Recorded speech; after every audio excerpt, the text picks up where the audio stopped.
got my message. That's good. All right. Okay. I think we're starting a little bit later than usual tonight, but that's okay. Hey, folks, welcome to Cool Crap We Love, episode number 39. That's right. On the day of April 20th, the day that people enjoy and love to smoke pot. Yaman. Speaking of which, our guest tonight is in Jamaica. Yaman. Loves it. I don't know if he's smoking pot, but speaking of pot, I actually went the other day and had my eyes checked, and they gave me a marijuana brownie. And I tried it, but I could not keep it lit. Thank you. That's a good joke. That's a good marijuana joke for April 20th, pot day. Anyway, let me bring on my co-host, and tonight we will have John Amos here. Last week we had a snafu, but here it is. Walt Papaleo. Hi there. Hey, Walt. Hello, John. How are you?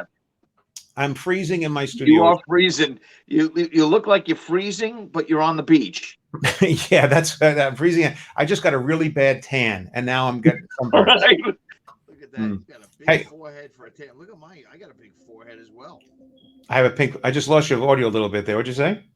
I got a big forehead as well. Oh, you've always had a big head. I'm gonna. You know what? I'm gonna drop out, drop back in a minute. No, you look. It's okay now. It's work. Well, he's gone. Okay. Actually, Walt is very vain. He wants to make sure that he always looks really good. What would be really funny is if he couldn't come back in right now. How about I don't let him in? I just sit here and talk to you guys for an hour. That would be so much fun. All right, let's bring on your big head once again. Once again, it's Walt Papaleo. I don't know what happened. I lost my voice all of a sudden. This is really just 420 chicanery. I don't know what happened either. And speaking of which, you a pot smoker by any chance? I have never smoked pot in my life, believe it or not. Just crack, cocaine? I've never done a drug in my life. If you can believe, this mind actually has never had a drug in it. Yeah, it seems like it's maybe you did have it and you didn't know it because that mind. Maybe I did. Maybe I did. But you know what? Now that you brought it up, 420 is the date that all the pot smokers celebrate. It's like St. Patrick's Day for Irish people, you know? Yeah. Right? And what better way is to bring John Amos from Good Times fame and Coming to America fame on the show, and he's in Jamaica. Yeah, man. Which is the pot capital of the world. I've been to Jamaica and I've been to the Ganji fields, and it is very impressive. Matter of fact, I was out there in February. I was there in February, and I'd never seen it before. But sitting at the pool, people were just smoking pot sitting at the pool. Well, that happens now everywhere in the United States. Yes, it does. But it was just so weird that it was. Well, I don't see. Well, first of all, it happens in New York now. You can walk around with pot, but you know, I went in February, and Cuomo just made it legal here in New York now because the 10th woman come out and accused him of sexual harassment. So he says, "Look over here. I'm legalizing pot. Don't look over here." Oh, is that how it works? Exactly what happened. Oh, okay. The next time I rape a woman, I'll make sure that I have power to change the laws around it. This way I'm clear. Did we lose John Amos yet because of your rape joke? No, actually, no. He's down in I see him in the green room there, but the video is closed. So I hope when we bring he had video when he came in, but there's no video now. But maybe he just put it on me. Oh, there. Yeah, he's in there. He's there. So what we decided that we were going to do was had the opportunity to bring John Amos on. Last week we were supposed to have John Amos, but we're going to find out what happened, why he didn't show up, or why he couldn't show up. Maybe he forgot. Maybe he was high by the pool. I have no idea. I'm sure whatever it was just an oversight. Whatever it was more important than this. Again, the guy's a pro. He's been around too long, and we're small fish in a very large sea. So we're guppies, as they say. There we are. I was looking over. Find that, but it was nice. So we came up with, hey, what are we going to talk about John Amos? Are we going to talk about? We're going to talk about candy. Are we going to talk about the toys we grow up with? Are we going to talk about the clothes we wore? No, let's just talk about John Amos's career because he's got so much stuff.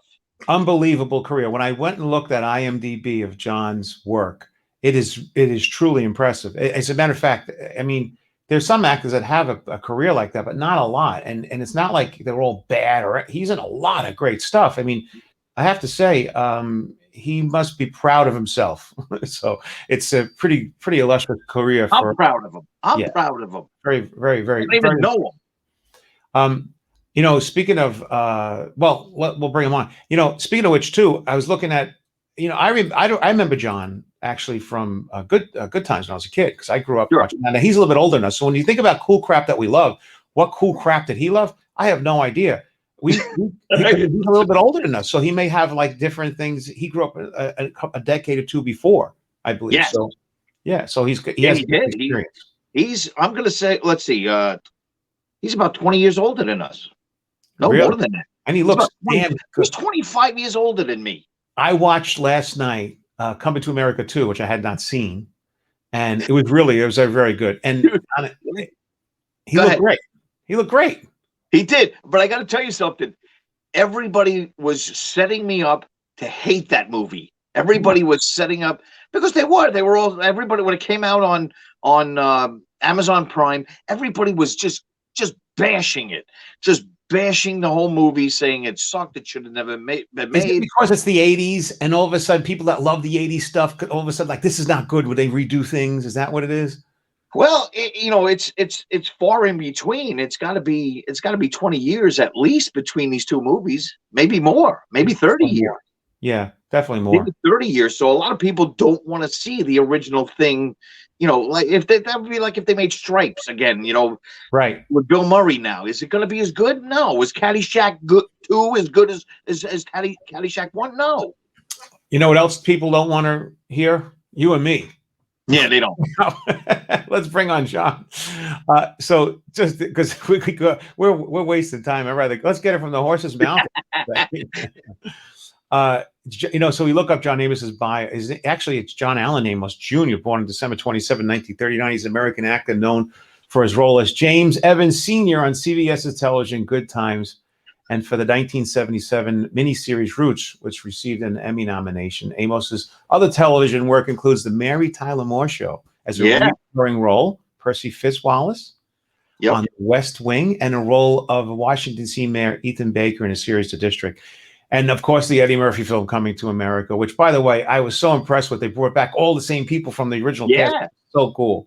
So cool. But there was one guy they didn't bring back. One guy they didn't bring back, and I got to ask John why. Who is that? Well, I'm not going to blow it now. I'm not going to blow. I don't want to. Works for me. I don't want to give that to you now. That little nugget. The horse. Speaking of little nuggets and getting it now, I'll let that go and leave it alone. But yeah, so let's bring him right. So here it is, a wonderful, great actor who's been in so many wonderful things. Please welcome the one and only actor John Amos. And moving right to the middle. Whoa! Hey. What's happening, Jamaica, John? man? Afternoon, fellas. Good to see you. Hello, John. Thank you for coming on. How is Jamaica? Oh, it's beautiful, man. We're right here by the. I only have to walk about 25 yards to get into the water. And it's good because my son tweaked his knee yesterday, and the salt water is the best cure for any ailments. So he's happy that we're this close to the water, and I'm happy because I'm in some warm weather, and all is well. You're a Colorado guy down in Jamaica. I was down there in February, and I got to tell you, it was a little windy, but it was beautiful down there. So where are you staying, John? You're in Pernil? You're in Montego Bay? We're in Negril. Negril. Yeah, Negril. I hear that's really the place to go. Great. So is Ocho Rios. Nice. Well, I've been all over Jamaica at different times in my life, and I found it to be one of the more pleasant spots to be in.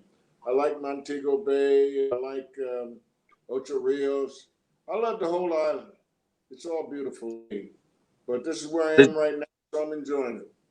Does John Amos walk around Jamaica and not be bothered by people, or is do you have the fans that come up to you out there in Jamaica as well? Jamaicans are pretty cool by nature. I mean, they respect your privacy, and they aren't intrusive. Unlike being in the States, where they'll get in your face and ask you everything in the world. Jamaicans tend to leave you alone. They realize that tourists come here to relax and decompress, and they don't want to be bothersome. So it works out. I love Jamaicans too. They have a beautiful heart, a great personality. They're happy. You could have people that don't even have money and they just are joyful in their heart. Jamaicans are wonderful. They are wonderful people. On the other hand, though, Jamaica has a lot of scamming going on. Sometimes I've had some conflicts there too, where people are scamming a little bit on us, like we're trying to take advantage. Like I remember years ago, I was there with a friend of mine. He bought some pot from a guy, and then he went and opened it up. The joint actually had cotton in it. But that can happen anywhere, I guess, you know. Hey, No, you're John, right. one question. You look really good. You've been around a long time. Even in the last movie I just watched from, I guess, Come to America too. You look great. What is the Thank secret? What is the secret? Go to Well, the thing Jamaica. is, keep laughing. Laugh your way through this whole thing, through the pandemic and everything else that's happening. You got to keep a smile on your face or in your heart anyway. And Yeah. I'm just grateful to still be around and still be sought after in the business. I did another independent film right at the height of the pandemic. In fact, the entire production company had to wear masks. A beautiful little film called Because of Charlie. And the thing about that movie, Because of Charlie, is it dealt with a very diverse family that was dealing with a natural tragedy, which was the storm and the concomitant damage that it did to Florida. This family gathers at a family place in Florida, and they're beset by this hurricane. And it's sort of an example of what we're all going through, adversity and from Mother Nature, but then coming together as a family of human beings. So it's a very appropriate film, and I was very happy and very proud of the production staff that put it together during the height of the pandemic. So it's one that I would hope that you would all go see at your convenience. Yeah, absolutely. So speaking of tragedies, John, we need to know what happened last week. How's that? We were supposed to have you on last week. Oh, I don't know exactly what happened, but with in today's age of communication, with signals breaking down and people calling overseas, etc., anything could happen. It got lost somewhere in the ozone. That's all I can tell you, buddy. That's all. I called up Paul. I was like, "Hey, Paul, they didn't come on," and he was like, "I'll get him." And then that's how we set this up this week. But we had fun last week. We had fun last week either way. We did have I'm a lot of sorry guys. I disappointed you, but if I could Not have at been all. there, I would have. We're here No, now. no, no. Actually, it was fun. It was fun, and it's great to have you this week. As a matter of fact, it would have been great to have you 2 weeks in a row, and we'll see you next week also. Okay, we can do that. Now, you know, what I was wondering was when I start to look at the IMBD of your career, it's fascinating how many movies and things that you were in. It's like, you know, there's not many people that have a list of movies and specials and TV that you've been like year after year after. It's like on fire. And I'm wondering, are you really a hard worker and you really pushed and pumped to get roles and never sit still? Do you believe that you were lucky? Do you believe that God has graced you? How is it that a guy like yourself, what do you think is the magic that happened there? Because this is a question. He's laughing. He's laughing already. Yeah, I'm laughing. Looking at one of the most fortunate human beings ever to get into this business. I was fired a number of times by Norman Lear, hired and fired and rehired and refired because we both were very passionate about our careers. And I think that's the key to my longevity and the fact that I've been so fortunate. I'm passionate about acting. I love the stage. That's how I got started on stage. And I believe that's the first true litmus test for any actor is to a live performance. So I'm fortunate in that respect that I love working in front of a live audience. And Yeah. I'm doubly fortunate and I've worked with some of the best producers that have ever graced any stage in this industry. Norman Lear, the Mary Tyler Moore Show was the end result of Alan Burns and Grant Tinker, Mary's husband at the time. He was the head of CBS. They put together a show that anybody would have been proud to be a part of, and I certainly was as Gordy the Weatherman. So I've had a combination of incredible success, and I think part of it can be attributed to the fact that I started in the business as a writer, as a comedy writer. In fact, not to beat my chest about it, but to my knowledge, I think I was the first African American network approved comedy writer when I went to work on a local TV show back in the early 60s called Loman and Barkley, a couple of radio Get personalities. out of here. Wow. Remember Loman and Barkley? Yes. So you were a kid in short pants at the time. Yeah.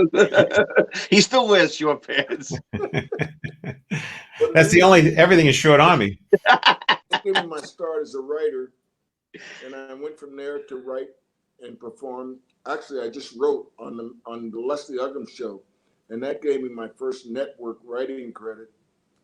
I learned at the foot of some of the best comedy writers in the industry how to structure a comedic scene and how to sustain it.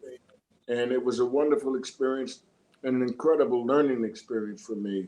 So I always felt very confident about doing comedy. I like drama, but I prefer people laugh as opposed to getting them upset or making them cry. Yeah. Fantastic. Well, one of the greatest comedies for me growing up, and I'm sure John also was Good Times. I loved Good Times, man. I mean, that was the springboard for Jimmy Walker. But everybody could say Dynamite, and everybody could say look at whatever. But I remember like Bookman. I remember Bookman. I remember Lenny DeLuta. Buffalo. I remember Buffalo Buzz, we called him. Johnny what was that? Brown. Yeah, Johnny Brown. Johnny Brown, we called him Buffalo Bud. He was a wonderful actor and a comedian. Yes, I mean Lenny DeLuta, Alderman Davis. Those are the characters that I remember. The ones that came in. Everybody, everybody knows that Janet Jackson was on there as Penny, but I remember all those little side characters that really you look forward to those making the cameos every week. Right? Yeah, I mean it was that was just one of the shows that I really did like, and it was growing up we grew up with channel 2, 4, 5, 7, 9, 11, and 13. So you watch these shows over and over and over again. You got it. That's the way TV was in those days, and It in was, some ways, I think it was good. It was better on some level. Look, somebody just wrote, I thought OJ played Gordy. In what? Well, OJ. OJ played Gordy. I don't know what that reference is. Was that maybe Roots or no? Was OJ Simpson in Roots? No. Absolutely. He was? Yes, he was in Roots. He was in one episode as complete with dreadlocks and braids and everything. I don't remember that. I don't remember that either. Oh, wow. I remember him in a Towering Inferno, but I don't remember him in Roots. Oh, wow. Another interesting thing is what would you actually pinpoint? Like at what point in your career did you turn around, John, and say, oh, I've made it. I'm here. I've arrived. Like at what point is an actor's career? Everyone would think of it differently. Like we could look, we're on the outside of the bottle looking in. And I would say, when he did this, that put you on the map. That made you the guy. But where do you think that in your mind, you said, I'm the guy? When did you become the actor that you wanted to become and felt like you really made it? What put you on the map? I never get that way because this business, you never know if and when you're going to work and what the project's going to be if you do work again. Case in point, I just finished a film with Eddie Murphy. The first time I did the movie, I got separate billing, and this time around in the sequel, they lumped me in with several actors who I'd never heard of. I didn't get separate billing. So it's like somebody was saying, you may think you're a hot shot, but we don't think so. So this is what we're going to give you. And that's the nature of but business. And you take it. If there's no McDowell's, there's no movie. If there's no McDowell's, yeah. You tell that to the studio. I got to tell you, we were talking about this coming on. Everybody was trying to make me hate Coming to America 2. Everybody, they were saying it was horrible. They should have never remade it. And I watched it and I went into it. Was that? What is there to hate about the movie? It's a comedy. It makes you laugh. It makes you feel. I know. I got to have a tell you, problem. yeah. And I went into it saying, "Oh my God, I got to do this. I have to watch this because I watched the first one. I love the first one, so I got to watch it." And as soon as I saw those guys in the barbershop, man, they had me. Yeah, They I got had to tell me. you, it's a joy. It was a real joy to go to work on the sequel because I'd look forward to working with Eddie Murphy again. To work with him the first time on the original Coming to America, that was in itself a joy. I've never worked with an actor who could make such seamless transitions between characters. If you remember looking at Eddie's body of work, he's played literally every type of character imaginable. But my favorite was when he played that fat professor Yeah, the because Nutty he showed a Professor. vulnerability. Yeah, the nutty professor. He showed a vulnerability, and having worked with Carl Reiner, the late Carl Reiner, the late great Carl Reiner, on stage, he directed me in a wonderful play years ago called Tough to Get Help. And the most important note I ever got from Carl Reiner was, "John, you're a big guy. I was heavier then." He said, "Show your vulnerability. People don't want to see an invulnerable character. They find it difficult to laugh at an invulnerable character. But if you show vulnerability, people can relate to you." And so I've employed that my entire career. I've kept that note in my mind as a constant reminder of what Carl Reiner told me. And if anybody knew anything about comedy, he certainly did. Shows, Sure. etc. He's an icon and worth Yeah, listening. he But Mhm. was. John is humble. I can tell you that you're a humble person. And you know, it's funny, as I'm a comedian, but as an actor, you said a moment ago that, oh, it's always like you just never know where your next job comes from. So you really can never get arrogant enough to think that you're the guy because you just don't know if you're even going to get another job for another year or whatever. And as a comedian, it's the same exact thing. You could be funny and kill. That's where it's like you're only as good as your last gig is really true because you could be on top of the world one day, 3 years later, you could be, you know, in bad shape, and then Exactly. all of a sudden it can happen again. Showbiz sucks. You It's know a it. strange. It's a real big roller coaster. It keeps you grounded, I tell you that, because you never know if you're going to be in the public's favor or disfavor from one month to the next. Anything can happen. And it makes it kind of exciting. You never get bored, I tell you that. Now, John, we were talking about this before, and I didn't want to blow this question, but everybody came back. Louis Anderson came back for Coming to America 2. You came back. You know, obviously Don Amici and Ralph Bellamy couldn't come back because it was 30 years later. But they played the bums that were from Trading Places that Eddie Murphy gave the money to. Um, Lisa came back, and Arsenio Hall came back, and everybody was there. Who looks good too, by But the way. but Arsenio looks good. but But who did not come back? But Eric LaSalle did not come back. Where was he? Right? Yeah, That was Eric the Soul Glow guy. left. What was his name? Say again. Eric LaSalle. He was Lisa's boyfriend in the first one, Yeah. and he had the hair with the Soul Glow Oh, and stuff like that. He didn't show up for the second one. What happened to Eric LaSalle? I have no idea as to why he did not come back. Maybe he didn't like the script, or maybe they didn't write him in. I have no idea or control over that. that's a But that's a good question. They wrote Louis Anderson in, but they didn't write him in. Well, Louis is a fixture. Yeah. Louis had established his character, and he was an essential part of the sequel, if there was to be a sequel. So I never had any doubt as to whether or not Louis would be in it, because McDowell's, the institution, the restaurant, was going to be in it. So Louis had to be there. He was my wingman at McDowell's. I got to ask this too. Did And McDonald's give any flack? quite a comedian. Quite a gentleman. I love Louis Anderson. Did McDonald's give any flack about that movie? I never read anything about that.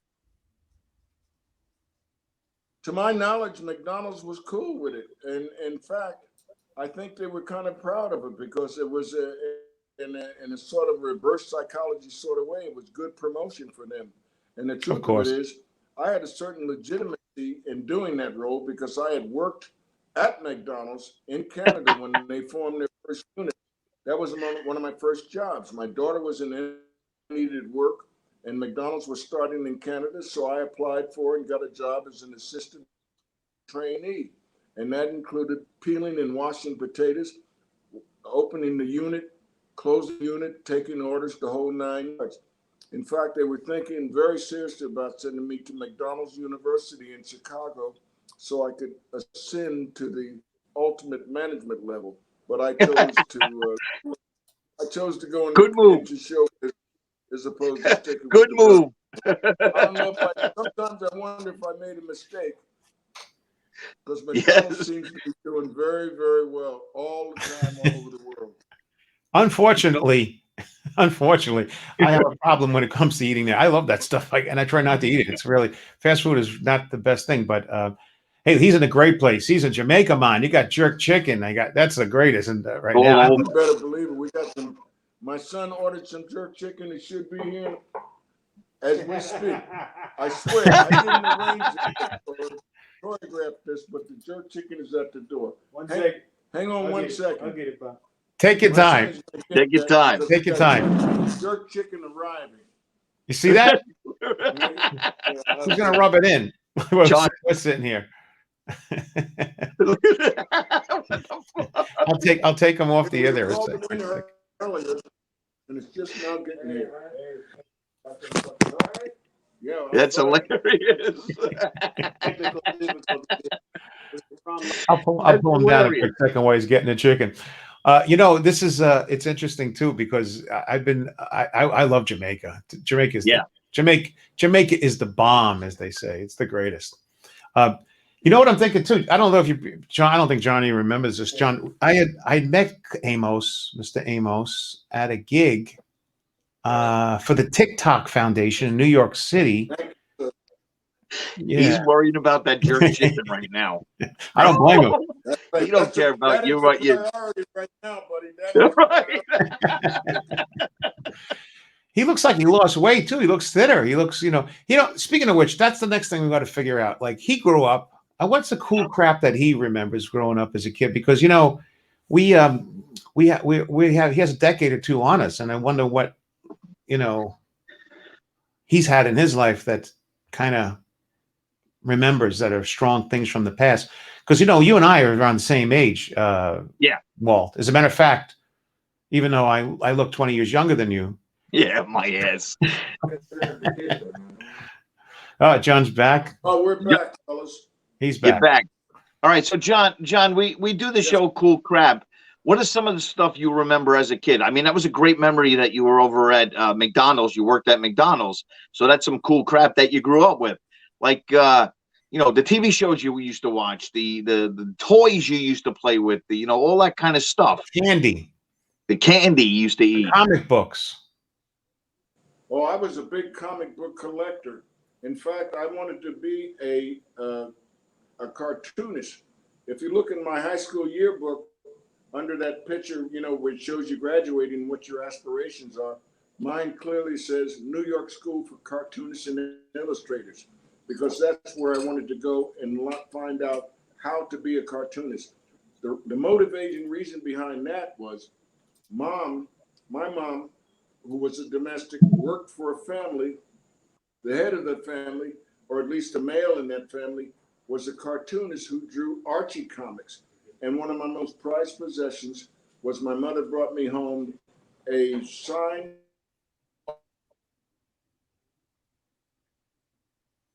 Oh, he froze up. He froze up. I think they poured jerk chicken. Oh, there you go. And it motivated me. John, we lost you there for a moment. You said your mom brought you home. We lost you there for a moment. You said your mom brought you home a signed autographed picture of Archie drawn by the original artist who drew Archie comics. Wow. She worked for that family, and I kept that. It was a prized possession of mine for years until somehow it got lost. Oh, I was going to say, do you still have it? I wish I did. Yeah, probably John, ton of money. So you were born in 1939 back in Newark, New Jersey. That was back when Newark was it was nice. I grew up in Jersey City, the next town over. Right. So, but yeah, and we used to go to Newark to the movies all the time, and now they have obviously the Devils are there, and all kinds of stuff over there. How was it like growing up in 39 over there, over in the 40s? Well, you moved to East Orange, I'm sorry, East Orange. Right. So how was it growing up there in Jersey? You're a Jersey boy. I loved growing up in Jersey. I was heavily involved in athletics and a wonderful school system. I got a great education at East Orange High School, and there were a number of supporting institutions. Like at that time, Upsala College was located in East Orange. They've since disbanded or gone away, but the high school I went to, East Orange High, is even no longer extant. They've renamed it, rebuilt it, and it's become something else. So my high school no longer exists.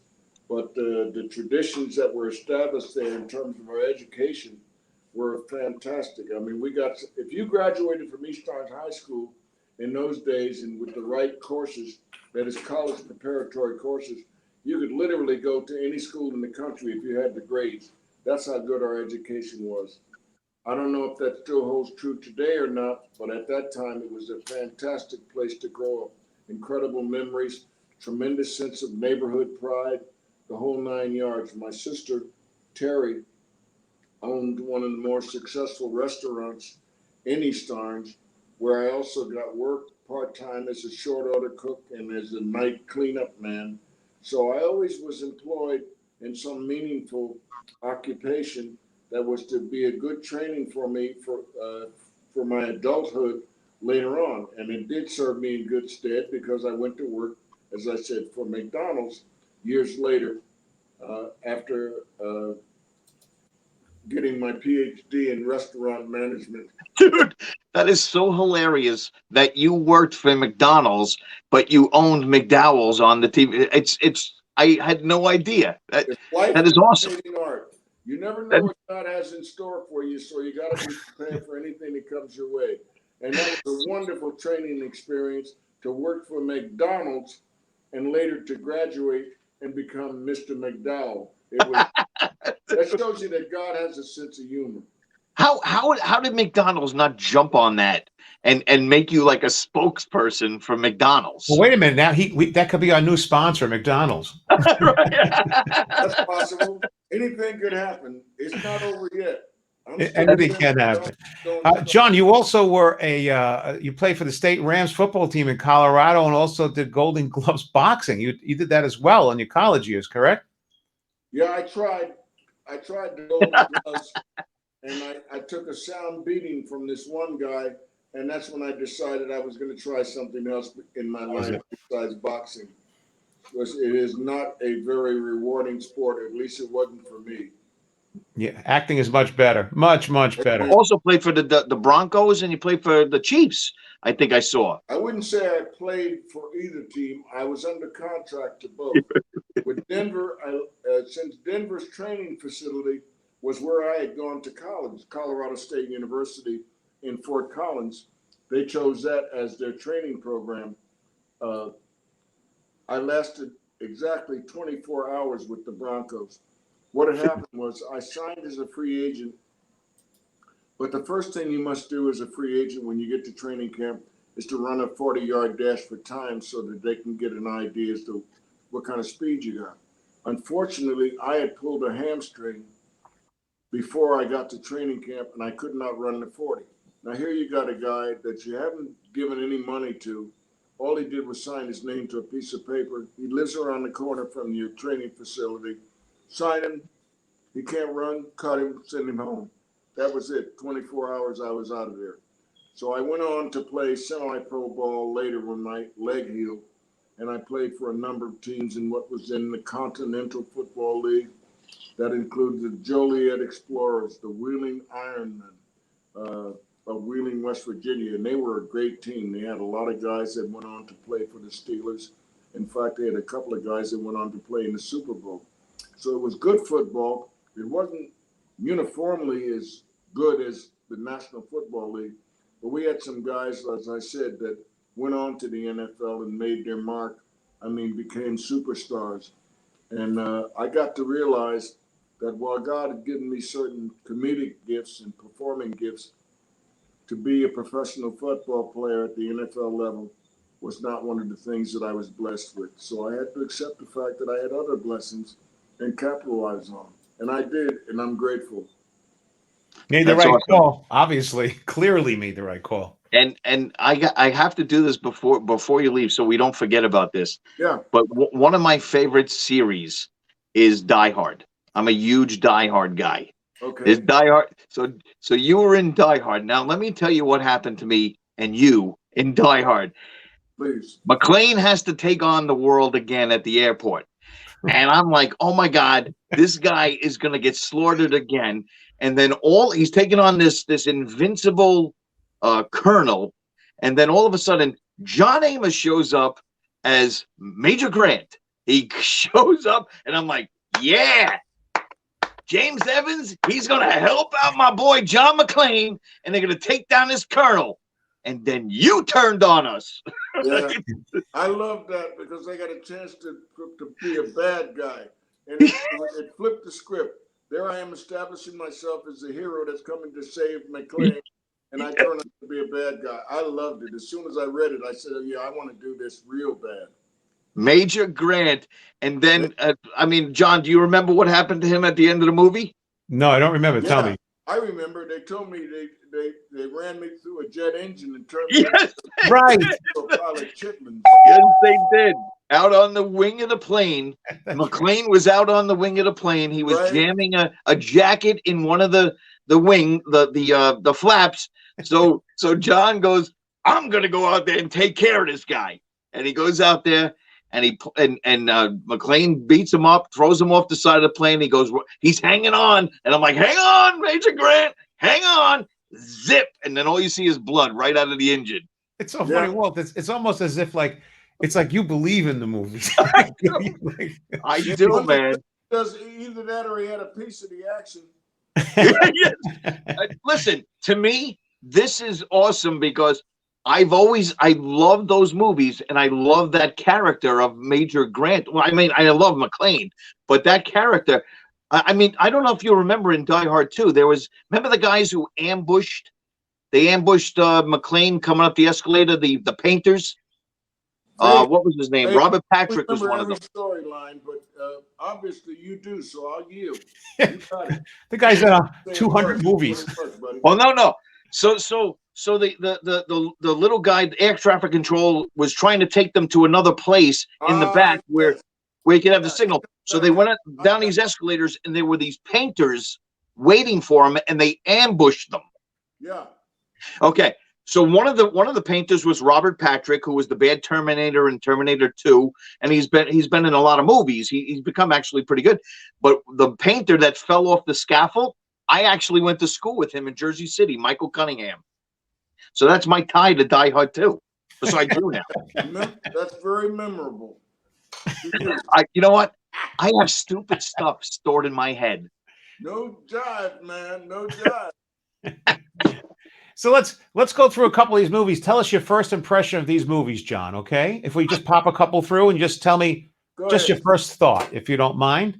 First one, and I don't want to block your face, so I'll block mine. So there we go. First one up. Here we go. What's your first impression? My baby's daddy. My baby daddy. Paycheck. Paycheck. That's what I'm looking for. Next one.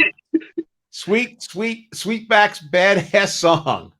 From a historical standpoint, that was a very important film because that film started the blaxploitation cycle. As directed by Melvin Van Peebles, it was not a great film, but it was great in what it did, which was to kick off the exploitation cycle.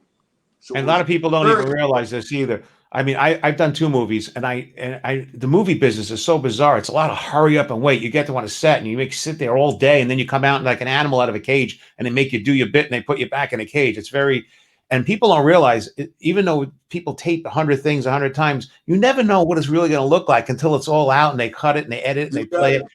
You never know what it's going to look like until it's finished. And you could be the greatest, and they can make you look bad, and you could be the worst, and they can make you look good. It is amazing business, and it's not even in your hands. You're handcuffed, you know. You got it. This movie I love. What do you think? Hologram Man. I believe my son was in that. Weren't you in that with me, Casey? Hologram Man? Let's hear it for Casey, too, by the way, who set this whole thing up and finally shut that light off behind John. Yeah, absolutely. That would be Casey, my award-winning filmmaking son, a director. That's his hand coming in, giving you the thumbs up. He has great thumbs. Yeah. He should be a hand model. Actually, he does greasy. What did he eat dinner? Did he get a little greasy? Yeah. He's eating the jerk chicken without You John. guys got to finish up with me because all that jerk chicken is going to be gone in a It's gonna minute. be gone. We'll make it quick. All right, this movie. Disappearing acts. I tell you, it's been so long since I did that, I've totally forgotten what the premise of the plot is. Quite all right. And that right there, John, is why you are on top of the world, because you made movies you don't even remember being in. This is true. A lot of I movies. do remember the ones where the check didn't go through. Or where the I check- had one.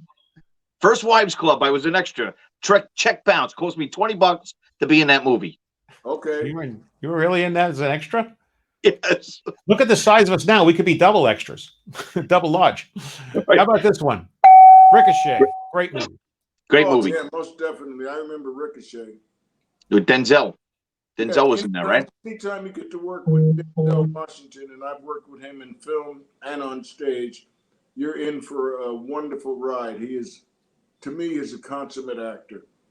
Always Yeah, I like Denzel. there, goes the extra yard to make sure that you, as his fellow actor, is comfortable and on top of your game, and gives you everything that he can bring to a production. I love working with Denzel. And what about Eddie Murphy?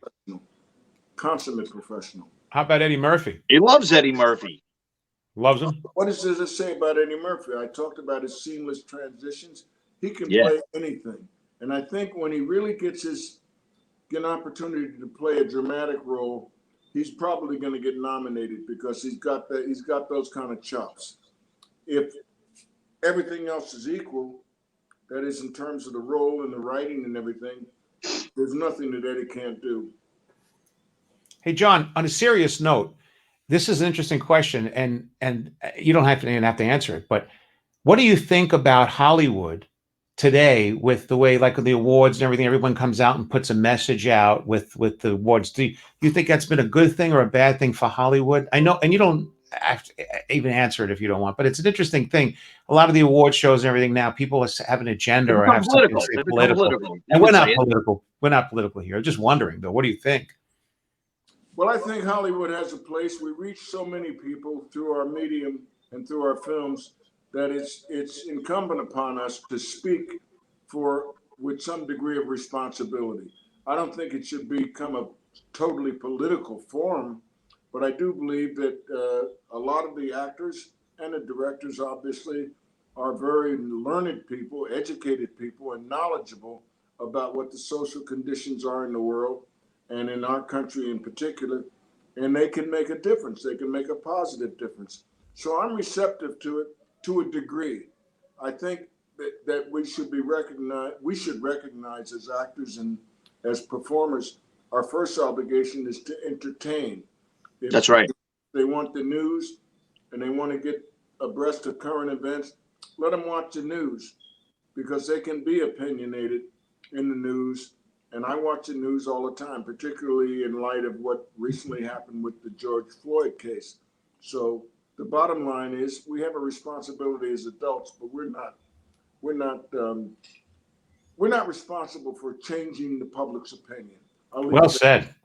Yeah, that's right. That's right. Well said. Really well said. And by the way, gives you both sides. And I appreciate you even bring that up. I really do. It's well said because we live in a strange time. It's been a really, really strange time. And so did you put Harvey Weinstein to get all these gigs?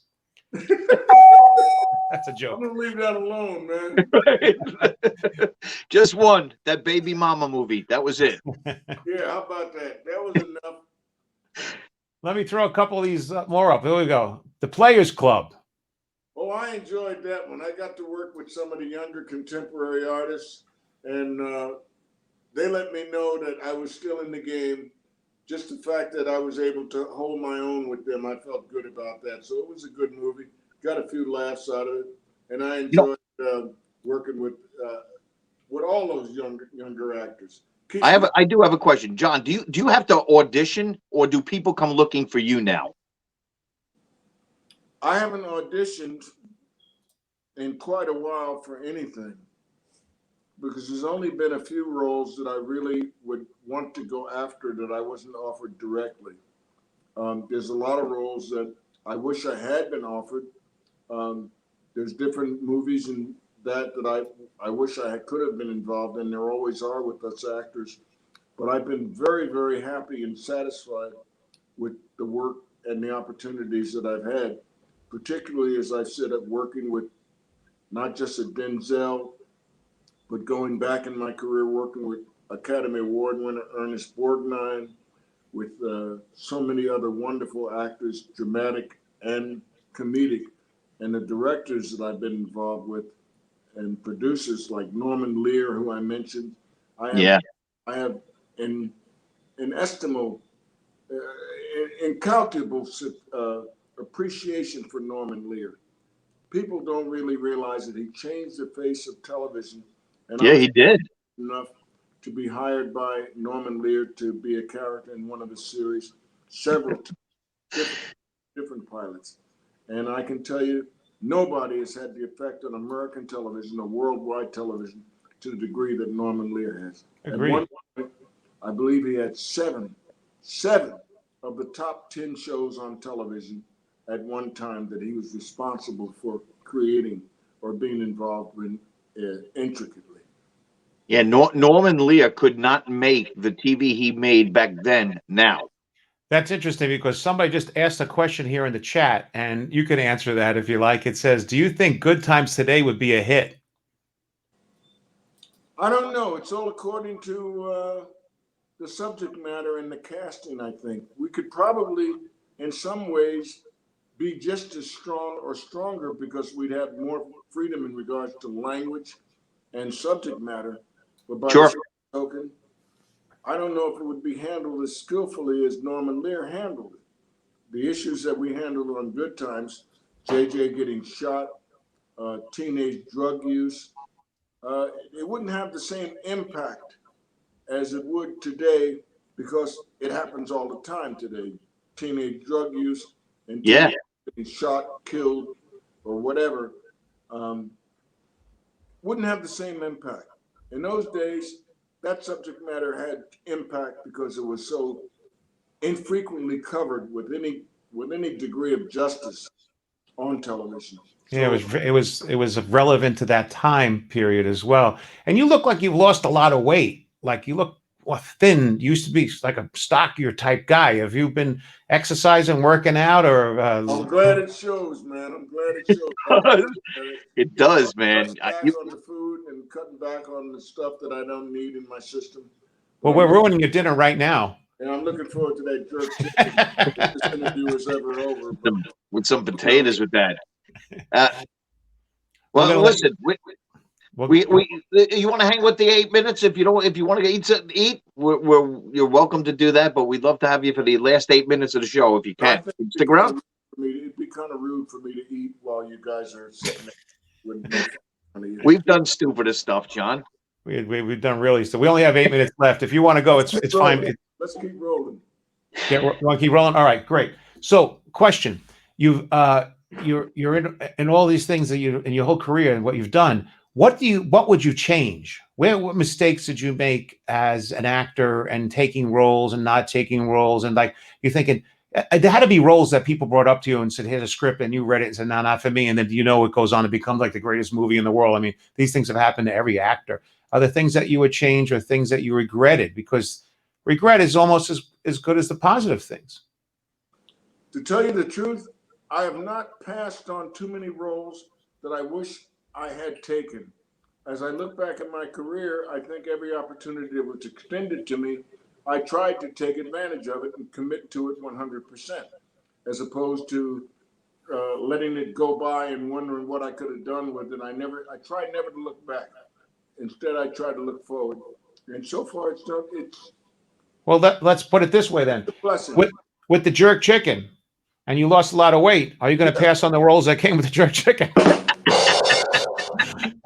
Those you gotta You got to eat the bread with the. He just said he doesn't pass on roles. Yeah. You got it. He looks good though. He looks really thin. He looks like he lost because he was always a stocky guy. And I Major remember, Grant, man, he was a stocky guy. yeah, So he let me. looks good. I have to ask the point out the elephant in the room. When you left Good Times, it wasn't the same. It wasn't the same. Did you leave Good Times? I remember you went to was Roots were right around then. Were you on Good Times when you were in Roots, or did you leave it for Roots? When I did Good Times, I had done just about everything I thought I could do with it. And then the opportunity came to be Kunta Kinte in Roots. And I had to take advantage of that because that was Great role. Definitely Changed the world. Yes. changed my career from the standpoint that I would be recognized as an actor that was capable of doing good drama.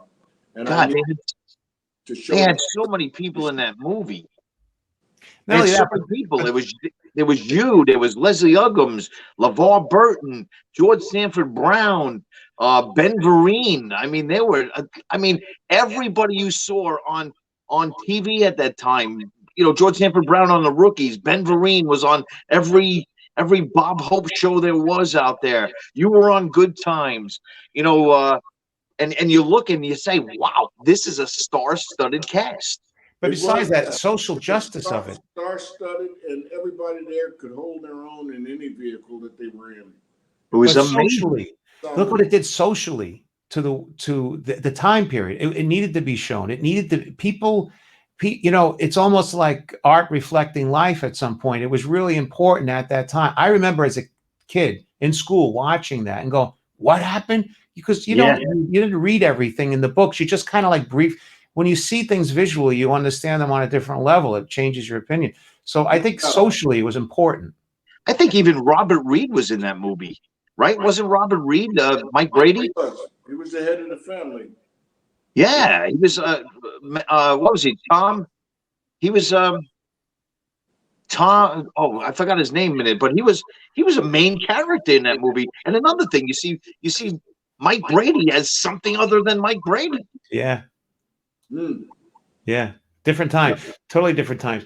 So you don't have any regrets about the career then? You just said you took advantage of everything that came along. You have no regrets. You kind of like you're none whatsoever. As long as the check didn't bounce, I was there and I was happy. See, a guy who tells it like it is. He's not doing it for the art. He was doing it for the money. No, he loves his business. He loves the art. And is there any role that you've ever had that it was difficult for you to play where you said like, this is like, I'm really having a hard time being this character? Is Besides there besides this one tonight. No, I can't really think of any that was so difficult that I remember them as being that. That is difficult. They've all been something that I felt I could grow into and become part of and do the characterization justifiably. I love acting. I love the process. So it's never like hard work for me. It's always something that I enjoy doing, regardless of what the character is described at or how the character is described. So far, so good. There's a wonderful question here. With your experience, what is the great life lesson you would like to share to everyone here on this show? Don't take yourself too seriously. Try and have as much fun as possible, because before you know it, it's a wrap. I love it. John, you are a pleasure. You really are. And I was telling you, you didn't hear me before. We met earlier years ago at a comedy club, several years ago at a comedy club in New York City. I think it was New York City Comedy Club. It was the TikTok Foundation. I was on a show with Artie Lang, and actually, I think Seinfeld came in that night, if I remember correctly. Am I right? Oh, you're right, sir. Yeah, I have the photos. I have pictures from it. And even back then, I met you briefly, and you were really a gentleman. And you want tonight. I really appreciate you coming on, and I hope you don't hate us for eating cold dinner. No, that's all right. I'm going to still eat it. So it's going to be good. Go to waste. Thank you so much, and thanks for coming on Cool Crap We Loved. I really appreciate it. And the next time we get together, the jerk chicken is on me, and there'll be plenty for everybody. We're flying out tomorrow. Okay, I'll keep that in mind. Thank you so Thanks, much, John. Stay well, And stay thank you to healthy. Casey. Thank you to Casey also for Yes. putting it together for us.